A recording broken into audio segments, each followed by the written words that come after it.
Let's can marinara sauce. These are the last of my tomatoes from 2023, and since I am completely out of pasta sauce, I wanted to make something that I could use for pasta sauce or pizza sauce. Marinara sauce is really versatile, so I thought I would give it a try. Plus, this recipe is very simple. It has a lot less ingredients than the pasta sauce I put up last year.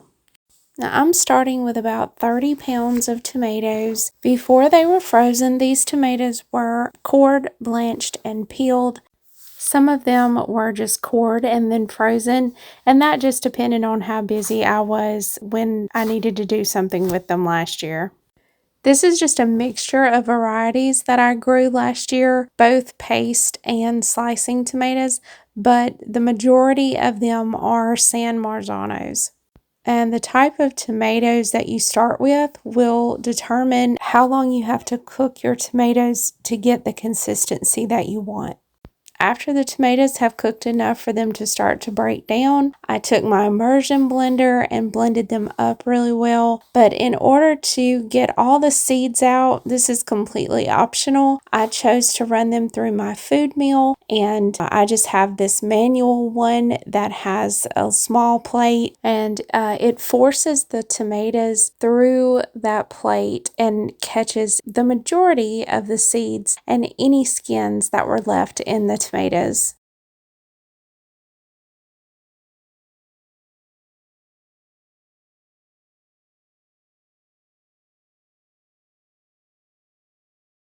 And this is what I removed from my tomatoes by running them through the food mill. Most of that are seeds. I went ahead and cleaned my roasting pan before I added my sauce back to it. And that's just because the liquid level is going to be lower, and I didn't want what was on the pan above the level to burn as it continues to cook, because this is not nearly the consistency that it's going to be when I finish.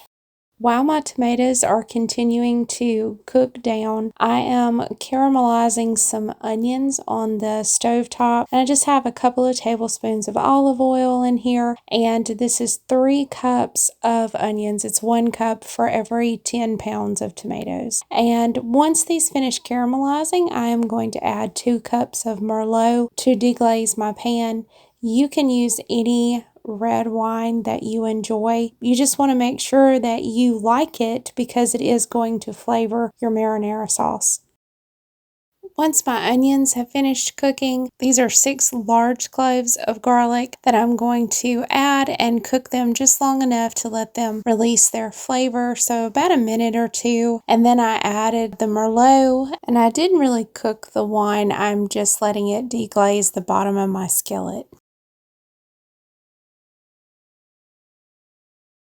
And then I'm going to add the onions, the garlic, and the wine to my tomato sauce, where they will continue to cook with the tomatoes. Now for dry seasonings, I'm going to add a couple of tablespoons of salt, a tablespoon and a half or so of black pepper, about 3 tablespoons of oregano, and 4 bay leaves. And I'm going to continue to cook this and let it reduce by probably about another inch in my roasting pan.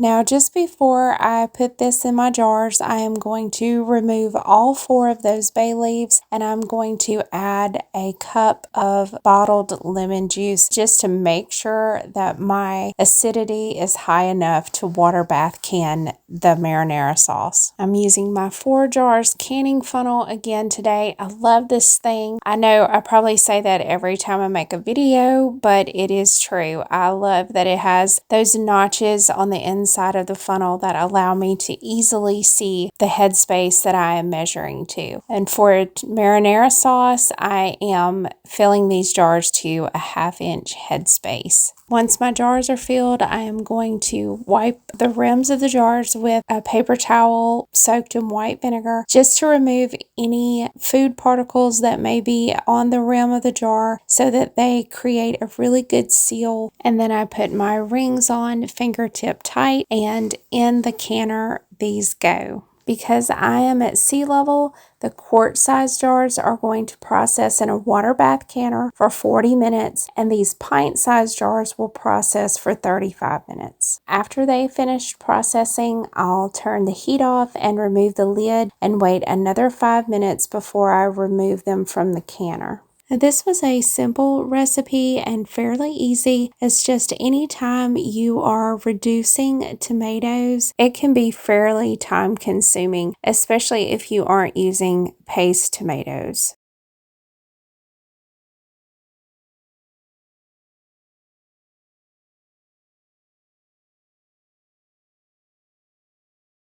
I started with 30 pounds of tomatoes and I ended with 7 quarts and 8 pints of beautiful marinara sauce.